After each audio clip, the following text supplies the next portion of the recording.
ಖರ್ಗೆ ಅವರು ವಿಭಿನ್ನವಾಗಿ ಗಮನ ಸೆಳೆದರು.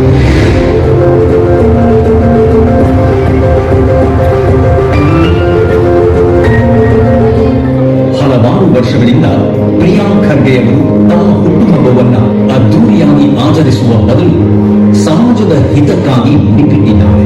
ಪ್ರಗತಿಪರ ಮತ್ತು ಜನಪರ ಕಾಳಜಿ ಇರುವ ಅವರ ದೂರದೃಷ್ಟಿ ಎಲ್ಲರಿಗೂ ಒಂದು ಪ್ರೇರಣೆಯಾಗಿದೆ.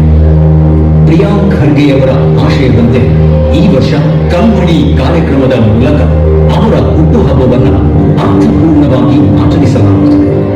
ಕಲಬುರಗಿಯ ಸರ್ಕಾರಿ ಶಾಲಾ ಮಕ್ಕಳ ಕಣ್ಣಿನ ಆರೈಕೆಗಾಗಿ ಕಲ್ಮಣಿ ಕಾರ್ಯಕ್ರಮವು ಒಂದು ಮಹತ್ವದ ಹೆಜ್ಜೆಯಾಗಿದೆ. ಶ್ರಾವಸ್ತಿ ಟ್ರಸ್ಟ್ ಆಯೋಜಿಸಿರುವ ಕಲ್ಮಣಿ ಕಾರ್ಯಕ್ರಮವು ಕಲಬುರಗಿ ಮಕ್ಕಳ ಬದುಕಿಗೆ ಬೆಳಕು, ಆತ್ಮವಿಶ್ವಾಸ ಮತ್ತು ಆರೈಕೆ ತರುವ ಪ್ರಯತ್ನವಾಗಿದೆ. ಈ ವಿಶೇಷ ದಿನದ ಪ್ರಯುಕ್ತ ಬೆಂಗಳೂರು ಮತ್ತು ಕಲಬುರಗಿಯಿಂದ ಬಂದ 15 ನೇತ್ರ ತಜ್ಞರ ತಂಡ ಹಾಗೂ 100ಕ್ಕೂ ಹೆಚ್ಚು ಸ್ವಯಂ ಸೇವಕರು, 10,000ಕ್ಕೂ ಹೆಚ್ಚು ಪ್ರಾಥಮಿಕ, ಪ್ರೌಢಶಾಲಾ ಮತ್ತು ಹೈಸ್ಕೂಲ್ ವಿದ್ಯಾರ್ಥಿಗಳಿಗೆ ಉಚಿತ ಕಣ್ಣಿನ ತಪಾಸಣೆ ನಡೆಸಿದೆ. ಉಚಿತವಾಗಿ ಕನ್ನಡಕಗಳನ್ನು ವಿತರಿಸಲಾಯಿತು.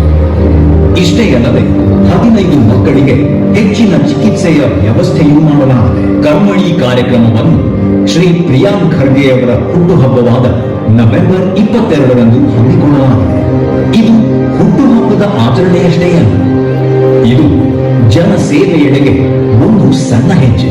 ಕಲ್ಮಣಿ ಕಾರ್ಯಕ್ರಮವು ಕಲಬುರಗಿಯ ಪ್ರತಿ ಮಗುವಿಗೆ ದೊಡ್ಡ ಕನಸು ಕಾಣಲು, ಹೆಚ್ಚಿನ ಸಾಧನೆ ಮಾಡಲು ಸ್ಫೂರ್ತಿ ನೀಡಲಿದೆ. ಕಲ್ಮಣಿಯ ಈ ದೃಷ್ಟಿಯನ್ನು ಕಲಬುರಗಿ, ಕರ್ನಾಟಕ ಮತ್ತು ಮುಂದಿನ ಮಟ್ಟಕ್ಕೆ ಕೊಂಡೊಯ್ಯಲು ನಮ್ಮ ಕೈ ಹಿಡಿಯಿರಿ. ಮಕ್ಕಳು ತಮ್ಮ ಸನ್ನೆ ಮೂಲಕ ಮಾನ್ಯ ಸಚಿವರಿಗೆ ಹುಟ್ಟುಹಬ್ಬದ ಶುಭಾಶಯವನ್ನು ಕೋರ್ತಾ ಇದ್ದಾರೆ. ಅವರ ಭಾಷೆಯಲ್ಲಿ ಅದು ಚಪ್ಪಾಳೆ ಸನ್ನೆ, ಒಂದು ಸಂಭ್ರಮದ ಸಂಕೇತ. ಬರಲಿ ಜೋರಾಗಿ ಚಪ್ಪಾಳೆ ಮಕ್ಕಳಿಗೋಸ್ಕರ. ನಾವು ಕಿವಿ ಕೇಳಿಸೋರು, ಬಾಯಿಂದ ಮಾತಾಡೋರು ಹೇಗೋ ಶುಭಾಶಯ ಹೇಳ್ಬೋದು, ಆದ್ರೆ ಅವರಿಗೆ ಅದರ ಒಂದು ಪರಿಜ್ಞಾನ ಇಲ್ಲ. ಸನ್ನೆ ಮೂಲಕ ಅವರು ಆ ಒಂದು ಶುಭಾಶಯನ ಕೋರ್ತಾ ಇದ್ದಾರೆ. ಆ ಮಕ್ಕಳಿಗೆ ವಿಶೇಷವಾದಂತಹ ಚಪ್ಪಾಳೆ ಬೇರೆ ಕಡೆಯಿಂದ ಬರಲೇಬೇಕು. ಈಗ ಕೇಕ್ ಅನ್ನ ಕತ್ತರಿಸುವ ಮೂಲಕ ಇವತ್ತಿನ ಹುಟ್ಟುಹಬ್ಬ ಕಾರ್ಯಕ್ರಮವನ್ನು ಆಚರಣೆ ಮಾಡಲಾಗುತ್ತೆ. ಒಂದ್ಸಗೆ ಬರಲಿ ಜೋರಾಗಿ ಚಪ್ಪಾಳೆ. बार बार दिल ये गाए, बार बार दिन ये आए, बार बार दिल ये गाए, तुम जियो हजारों साल, ये मेरी है आरज़ू. Happy birthday to you, happy birthday to you, happy birthday dear Priyank sir, happy birthday. बड़ी जोरा की चप्पाಳೆ.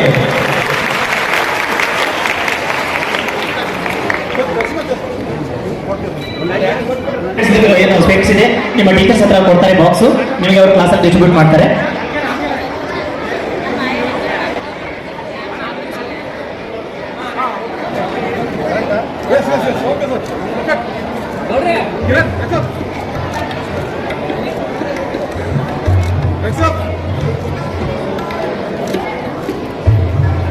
ಬರಲಿ ಜೋರಾಗಿ ಚಪ್ಪಾಳೆ ಎಲ್ಲ ಅತಿಥಿಗಣರಿಗೆ ಮತ್ತು ಮಕ್ಕಳಿಗೋಸ್ಕರ.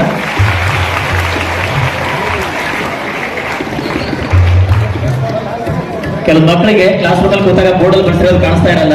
ಈಗ ಈ ಚಶ್ಮಾ ಹಾಕೊಂಡ್ಮೇಲೆ ಕ್ಲಿಯರ್ ಆಗಿ ಕಾಣಿಸುತ್ತೆ. ಸೊ ಸ್ಟಡಿನಲ್ಲಿ ಯಾರು ಕೂಡ ಹಿಂದೆ ಬೀಳುವಂತ ಚಾನ್ಸೇ ಇಲ್ಲ.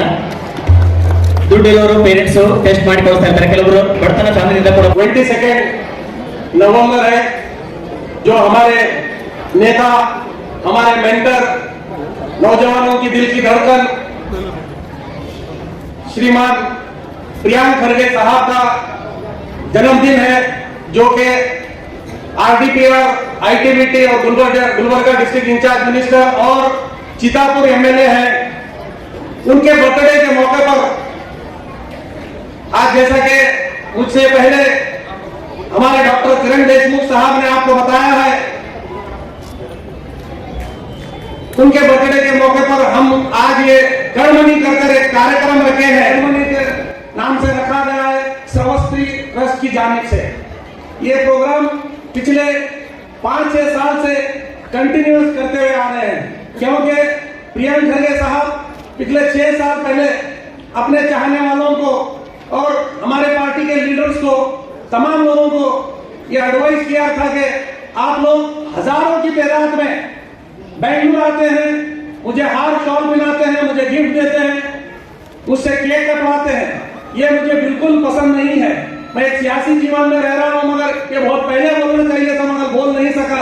मगर आज मैं आप तमाम लोगों को ये रिक्वेस्ट कर रहा हूं, अगर मेरा बर्थडे मनाना ही है आप तमाम लोगों को, तो आप अपने अपने शहर में जहां भी आप रहते हैं, अपने अपने शहर के में रहकर लोगों को बीच में जाकर गरीबों को जो मदद कर सकते हैं आप मदद कीजिए।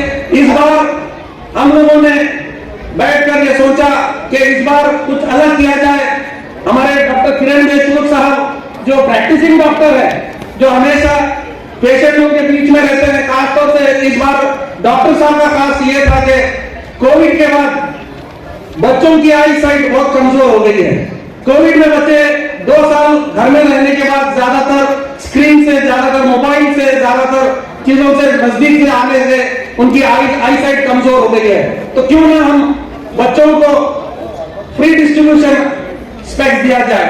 तो उसके लिए पहले सोचे हम लोग घर घर जाकर ये काम करें, पर वो इम्पॉसिबल था। तो इसलिए हम लोगों ने ये सोचा कि गवर्नमेंट स्कूल्स और गवर्नमेंट एडेड स्कूल्स को हम लोग जाकर गवर्नमेंट स्कूल्स और गवर्नमेंट एडेड स्कूल जाकर हम लोग बच्चों को वहां पर ಐಡೆಂಟಿಫೈ करें। ಅವರ ಹಗರಣಗಳನ್ನು ಬೇಡಿಕೊಂಡು ಅವರಿಗೆ ಮುಜುಗರ ಮಾಡಿ ಕಾಂಗ್ರೆಸ್ ಪಕ್ಷ ಸರ್ಕಾರ ರಚಿಸಲು ಕರ್ನಾಟಕದಲ್ಲಿ ಪ್ರಮುಖ ಪಾತ್ರ ವಹಿಸಿದಂತ ಸನ್ಮಾನ್ಯ ಶ್ರೀ ಪ್ರಿಯಾಂಕಾ ಖರ್ಗೆ ಸಾಹೇಬರಿಗೆ ತಮ್ಮೆಲ್ಲರಿಗೂ ಮತ್ತು ವೇದಿಕೆ ಮೇಲೆ ಕುಳಿತಂತ ಎಲ್ಲರ ಪರವಾಗಿ ನಾನು ಅವರ ಜನ್ಮದಿನೋತ್ಸವದಲ್ಲಿ ಅವರಿಗೆ ಹಾರ್ದಿಕವಾದಂತಹ ಶುಭಾಶಯಗಳನ್ನು ಕೋರ್ತೇನೆ। ಮತ್ತೆ ಅವರು 3 ಬಾರಿ ಸತತವಾಗಿ ಎಲೆಕ್ಟ್ ಆಗಿ 3 ಬಾರಿ ಮಂತ್ರಿಯಾಗಿ ಈ ಭಾಗದಲ್ಲಿ ಸಾಕಷ್ಟು ಅಭಿವೃದ್ಧಿ ಕೆಲಸಗಳನ್ನು ಮಾಡ್ತಾ ಇದ್ದಾರೆ ಮತ್ತು ಕರ್ನಾಟಕ ರಾಜ್ಯದಲ್ಲಿ ತಮ್ಮದೇ ಆದಂತಹ ಛಾಪನ್ನು ಮೂಡಿಸಿದಂತ ಒಬ್ಬ ಧೀಮಂತ ನಾಯಕ ಸನ್ಮಾನ್ಯ ಶ್ರೀ ಮಲ್ಲಿಕಾರ್ಜುನ ಖರ್ಗೆ ಸಾಹೇಬರು ಯಾವ ರೀತಿಯಾಗಿ ಅಭಿವೃದ್ಧಿ ಪರ ಇಲ್ಲಿಯವರೆಗೂ ಕೆಲಸ ಮಾಡಿ ಅವರು ಎಐಸಿಸಿಯ ಅಧ್ಯಕ್ಷರಾಗಿ ಏನು ಕೆಲಸ ಮಾಡ್ತಾ ಇದ್ದಾರೆ, ಇಷ್ಟು 82 ವಯಸ್ಸಿನಲ್ಲಿ ಕೂಡ ಅವರು ದಿನನಿತ್ಯ ಓಡಾಡೋದು ನೋಡಿದ್ರೆ ನಮಗೆ ಬಹಳ ಒಂದು ದಿಗ್ಗಜ ಆಗಿರುವಂತ ಆಗ್ತದೆ। ಯಾಕಂದ್ರೆ ಅಷ್ಟು ವಯಸ್ಸಿನಲ್ಲೂ ಕೂಡ ಎಷ್ಟು ಆಕ್ಟಿವ್ ಆಗಿ ಕೆಲಸ ಮಾಡ್ತಾರೆ ಅಂದ್ರೆ ನಾವು ವಿಚಾರ ಮಾಡಬೇಕು ಅಂತ। ಅವರು ಅಷ್ಟು ವಯಸ್ಸಾದರೂ ಕೂಡ ಈ ಇಡೀ ದೇಶದಲ್ಲಿ ಎಲ್ಲಾ ಚುನಾವಣೆಗಳಲ್ಲಿ ಓಡಾಡಿ ಈ ಕಾಂಗ್ರೆಸ್ ಪಕ್ಷ ಪುನಶ್ಚೇತನ ಮಾಡುವಲ್ಲಿ ಒಂದು ದೊಡ್ಡ ಯಶಸ್ವಿಯನ್ನು ಮಾಡಿದ್ದಾರೆ ಅಂತ ಒಬ್ಬ ನಾಯಕನ ಪುತ್ರರಾಗಿ ತಂದೆಗೆ ತಕ್ಕ ಮಗ ಅಂತ ಅನಿಸಿಕೊಂಡಂತಹ ಸನ್ಮಾನ್ಯ ಶ್ರೀ ಪ್ರಿಯಾಂಕಾ ಖರ್ಗೆ ಸಾಹೇಬರು ಕೂಡ ಈ ರಾಜ್ಯದಲ್ಲಿ ಬಹಳ ಬಿರುಗಾಳಿಯನ್ನು ಎಬ್ಬಿಸಿ ಎಲ್ಲ ವಿರೋಧ ಪಕ್ಷಗಳಿಗೆ ತಕ್ಕ ಉತ್ತರವನ್ನು ಕೊಡ್ತಾ ಇರ್ತಕ್ಕಂಥ ಒಬ್ಬ ಧೀಮಂತ ನಾಯಕ। ಅವರು ಮುಂದೆ ತಮ್ಮ ಜೀವನದಲ್ಲಿ, ಯಾಕಂದ್ರೆ ಬೆಳೆಯುವ ಪೈರು ಮಳಿಗೆಯಲ್ಲಿ ಅಂತ ಏನ್ ಹೇಳ್ತಾರೆ ಕವಿಗಳು, ಅದರಂತೆ ಹೀಗೆ ಗೊತ್ತಾಗ್ತದೆ ಅವರು ಮೊದಲು ಮಂತ್ರಿಯಾಗಿ ಸಾಕಷ್ಟು ಯಾವ ರೀತಿ ಕೆಲಸ ಮಾಡ್ತಾರೆ ಇಡೀ ಕರ್ನಾಟಕ ಜನ ನೋಡ್ತಾ ಇರ್ತಾರೆ। ಮುಂದೆ ಅವರು ಜೀವನದಲ್ಲಿ, ಯಾಕಂದ್ರೆ ಅವ್ರು ಕೆಲಸ ಮಾಡ್ತಕ್ಕಂಥದ್ದು ನೋಡಿದರೆ ಅವರ ಜೀವನದಲ್ಲಿ ಮುಖ್ಯಮಂತ್ರಿ ಆಗೋದ್ರಲ್ಲಿ ಯಾವುದೇ ಸಂದೇಹವಿಲ್ಲ ಅಂತ ನನ್ನ ಅನಿಸಿಕೆ। ಯಾಕಂದ್ರೆ ಅಂತ ಒಬ್ಬ ಆ ರೀತಿ ಕೆಲಸ ಮಾಡ್ತಕ್ಕಂಥ ಒಬ್ಬ ಧೀಮಂತ ನಾಯಕರು ಇವತ್ತು ನಾವು ನೆರವೇರಿಸಿದ್ದೇವೆ। ಮಲ್ಲಿಕಾರ್ಜುನ ಖರ್ಗೆ ಸಾಹೇಬರಂತೆ ಸನ್ಮಾನ್ಯ ಪ್ರಿಯಾಂಕಾ ಖರ್ಗೆ ಅವರು ಕೂಡ ಜನಕಲ್ಯಾಣದ ಸಂಕಲ್ಪದೊಂದಿಗೆ ಕಾರ್ಯವನ್ನು ನಿರ್ವಹಿಸಿದ್ದಾರೆ। ಇಂಥ ಒಂದು ವ್ಯಕ್ತಿತ್ವವನ್ನು 1900 ತಂದೆಯವರ ಹೆಸರಿನಿಂದ ರಾಜಕೀಯ ಬಂದವರನ್ನ 1989ರಿಂದ NSY ಮೂಲಕ ಕಾರ್ಯದರ್ಶಿಯಾಗಿ, ಪ್ರಧಾನ ಕಾರ್ಯದರ್ಶಿಯಾಗಿ, ಯುವ ಕಾಂಗ್ರೆಸ್ಸಿನ ಕಾರ್ಯದರ್ಶಿಯಾಗಿ, ಯುವ ಕಾಂಗ್ರೆಸ್ಸಿನ ಪ್ರಧಾನ ಕಾರ್ಯದರ್ಶಿಯಾಗಿ, ಯುವ ಕಾಂಗ್ರೆಸ್ಸಿನ ಉಪಾಧ್ಯಕ್ಷರಾಗಿ 2024 ಕೂಡ ಕೆಲಸ ಮಾಡಿ ಅವರು 3 ಬಾರಿ ಚಿತ್ತಾಪುರ ಕ್ಷೇತ್ರದಿಂದ ಚುನಾವಣೆಯಲ್ಲಿ ಗೆದ್ದು ಸನ್ಮಾನ್ಯ ಸಿದ್ದರಾಮಯ್ಯವರ ಮಂತ್ರಿಮಂಡಲದಲ್ಲಿ ಮಂತ್ರಿಯಾಗಿ, ITBT ಮಂತ್ರಿಯಾಗಿ, ಪ್ರವಾಸೋದ್ಯಮದ ಮಂತ್ರಿಯಾಗಿ, ಇವತ್ತು ಕೂಡ ಈಗ ಕನ್ನಡ ಸರ್ಕಾರದಲ್ಲಿ ಅವರು ಮತ್ತು ಹಿಂದೆ ಸಮಾಜ ಕಲ್ಯಾಣ ಮಂತ್ರಿಯಾಗಿ, ಇವತ್ತು ಪಂಚಾಯತ್ ರಾಜ್ ಮಂತ್ರಿಯಾಗಿ ಮತ್ತು ITBT ಇವತ್ತು ತಾವು ನೋಡಿರುವುದು ITBT ಸುಮಾರು 3 ದಿನಗಳಿಂದ ನಮ್ಮ ರಾಜ್ಯದ ಇತಿಹಾಸದಲ್ಲಿ ಯಾರೂ ಮಾಡದೇ ಇರತಕ್ಕಂಥ ರೀತಿಯಲ್ಲಿ ಸತತವಾಗಿ ಇಡೀ ಪ್ರಪಂಚದ ಸುಮಾರು 400 ಮೇಲ್ಪಟ್ಟು ಜನ ಇವತ್ತು ಭಾಗವಹಿಸಿದ್ದಾರೆ। 80ಕ್ಕೂ ಮೇಲ್ಪಟ್ಟು 3 ದಿನ ಚರ್ಚೆ ಆಗಿದೆ ITBTಯಲ್ಲಿ। 1 ಲಕ್ಷ ಇಂಜಿನಿಯರ್ಸ್ಗಳಿಗೆ ಟ್ರೈನಿಂಗ್ ಕೊಡ್ತಕ್ಕಂಥ ಕೆಲಸ ಕೂಡ ಅಲ್ಲಿ ಘೋಷಣೆ ಮಾಡಿದ್ದಾರೆ ಸನ್ಮಾನ್ಯ ಮುಖ್ಯಮಂತ್ರಿಗಳು, ಉಪಮುಖ್ಯಮಂತ್ರಿಗಳು, ನಮ್ಮ ಶಾಣಪ್ರಕಾಶ್ ಪಾಟೀಲ್ರು ಅವರೆಲ್ಲರನ್ನ ಕರೆಸಿ ದೊಡ್ಡ ಇತಿಹಾಸವನ್ನ ಸೃಷ್ಟಿ ಮಾಡಿರ್ತಕ್ಕಂಥ ಕೆಲಸವನ್ನ ಯಾರಾದ್ರೂ ಮಾಡಿದ್ರೆ ಕಲಬುರಗಿ ಜಿಲ್ಲೆಯ ನಮ್ಮ ಉಸ್ತುವಾರಿ ಸಚಿವರಾದಂತ ಪ್ರಿಯಾಂಕಾ ಖರ್ಗೆ ಅವರು ಮಾಡಿರ್ತಕ್ಕಂಥದ್ದು ಕೂಡ ಇವತ್ತು ನಾವೆಲ್ಲ ಬರಲಿಕ್ಕೆ ಆಗೋದಿಲ್ಲ। ಇವತ್ತು ಅಭಿವೃದ್ಧಿ ಅಂದ್ರೆ ಸುಮ್ಮನೆ ಅಭಿವೃದ್ಧಿ ಅಧಿಕಾರ ಆಗೋದಿಲ್ಲ।